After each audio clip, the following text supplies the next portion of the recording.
Haryana BJP में बड़ा बदलाव किया गया है। प्रदेश स्तर की नई टीम का ऐलान कर दिया गया है।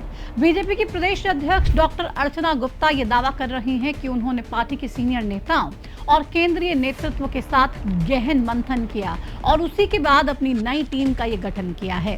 भौगोलिक और सामाजिक तौर पर हर तबके का ध्यान रखा गया है, लेकिन इस नई टीम के ऐलान के बाद राजनीतिक गलियारों में कई तरह की चर्चाएं चल रही हैं। इस नई लिस्ट में कई चेहरे ऐसे हैं जिन पर ज्यादा चर्चा हो रही है और चर्चा में कुछ वो नाम भी हैं जो इस लिस्ट में नहीं हैं। तो इस नई टीम के ऐलान के बाद राजनीतिक गलियारों में क्या कुछ संदेश गया है और क्यों बीजेपी की ये नई टीम खास है, इस रिपोर्ट में आपको बताऊंगी। नमस्कार, आपके साथ मैं प्रतिमा दत्ता। हरियाणा में बीजेपी मिशन 2029 को लेकर अभी से तैयारियों में जुटी है। चाहे महिलाओं को आगे बढ़ाने की बात हो या फिर युवाओं को, हर स्तर पर कोशिशें लगातार की जा रही हैं। न सिर्फ भौगोलिक बल्कि सामाजिक तौर पर भी पार्टी पूरी तरह से मजबूती के लिए काम कर रही है और इसी की झलक हरियाणा बीजेपी की नई टीम में देखने को मिली।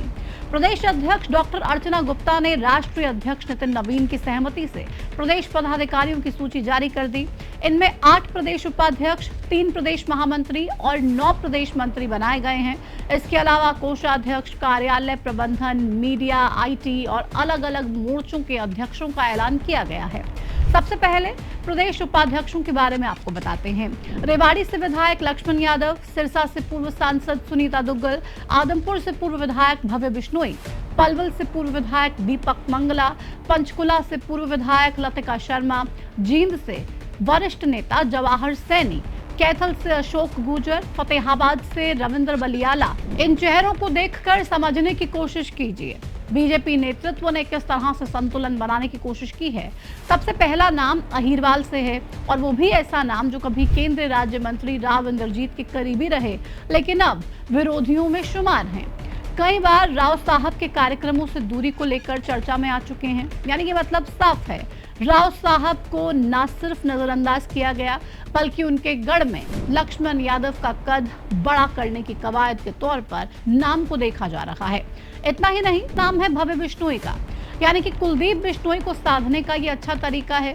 कई बार कुलदीप बिश्नोई की नाराजगी सामने आ चुकी है, हालांकि बार बार उन्हें खुद सीएम नाथ सिंह सैनी ने मनाया भी और अब उनके बेटे को ये बड़ी जिम्मेदारी दे दी गई है। उनके बेटे भव्य बिश्नोई को संगठन में एडजस्ट कर दिया गया है। इतना ही नहीं, इस सूची में 2 महिलाएं हैं, पूर्व सांसद सुनीता दुग्गल और पूर्व विधायक लतिका शर्मा। इन दोनों चेहरों को शामिल कर बीजेपी ने यह संदेश देने की कोशिश की कि बीजेपी में महिलाओं को प्राथमिकता दी जा रही है। हरियाणा बीजेपी ने फरीदाबाद से गोपाल शर्मा, गुरुग्राम की पटौदी विधानसभा से पूर्व विधायक सत्यप्रकाश जरावता और फतेहाबाद से वेद फुल्ला को प्रदेश महामंत्री बना दिया है। प्रदेश मंत्री के तौर पर यमुनानगर से मदन चौहान, गुरुग्राम से हरविंदर कोहली, जींद से अमरपाल राणा, रोहतक से प्रतिभा सुमन, करनाल से मीना चौहान, रोहतक से नागेंद्र शर्मा, सोनीपत से विकास दहिया, कुरुक्षेत्र से रवि बतान और अंबाला से गुरप्रीत कौर को नियुक्त कर दिया गया है। अलग अलग मोर्चों के अध्यक्ष बनाए गए हैं। सोनीपत से अक्षत दहिया को प्रदेश युवा मोर्चा का अध्यक्ष बनाया गया है। यमुनानगर की ऋचा पहावा प्रदेश महिला मोर्चा की अध्यक्ष बनाई गई हैं। गुरुग्राम से महेश चौहान प्रदेश किसान मोर्चा के अध्यक्ष बनाए गए। दादरी से सुनील सेन इंजीनियर प्रदेश ओबीसी मोर्चा अध्यक्ष बनाए गए हैं। रोहतक से अजय खुंडिया प्रदेश एससी मोर्चा अध्यक्ष नियुक्त किए गए। कुरुक्षेत्र से डॉक्टर अवनीत प्रदेश अल्पसंख्यक मोर्चा के अध्यक्ष बनाए गए हैं। रोहतक से अजय बंसल कोषाध्यक्ष बनाए गए। वहीं फरीदाबाद से पूर्व विधायक नरेंद्र गुप्ता को प्रदेश सह कोषाध्यक्ष, झज्जर से हरीश कृष्ण यादव को प्रदेश कार्यालय मंत्री और यमुनानगर से रामेश्वर चौहान को प्रदेश सह कार्यालय मंत्री की जिम्मेदारी सौंपी गई है।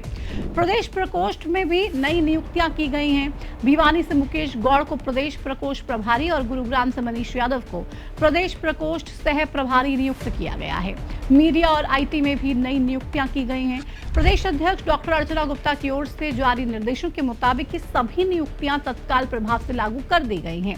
कुल मिलाकर हरियाणा बीजेपी की टीम में 36 नई नियुक्तियां कर दी गई हैं। इनमें युवा महिलाओं को प्राथमिकता दी गई है। कई अनुभवी चेहरों को भी महत्वपूर्ण जिम्मेदारी देने का काम किया गया है।